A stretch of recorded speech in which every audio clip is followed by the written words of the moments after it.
The difficulties, I think the biggest difficulty when it came coming into the industry was not the industry itself, because barbering is actually an easy industry to enter because you don't need to have a qualification or anything like that. So all you need to do is pick up or buy some tools and you can be a barber.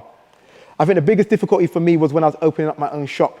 And the reason why that was the biggest difficulty was because on the scale of what I wanted to do was going to cost a lot of money, and it was money I didn't have. So then I had to go out there finding money, which was, getting loans from peers. I had to put myself in a position which was very uncomfortable for many years. Now, let me make it clear. When I opened up my own shop, I had a lot of people that said they wanted to invest into me, but I chose not to take any investment. And the reason why was because I knew that the shop was going to be a success, and I knew the shop would be more valuable once it was open.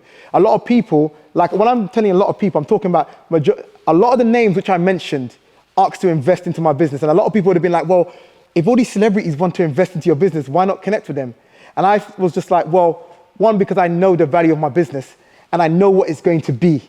So I wouldn't take investment now, because I said, as soon as those doors open up, the value goes up on Slidercuts.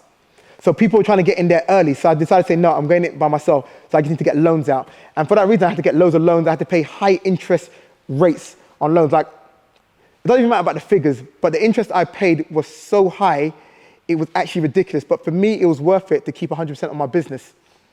And so that was the difficulty, because there was loads of times where I just didn't have the money.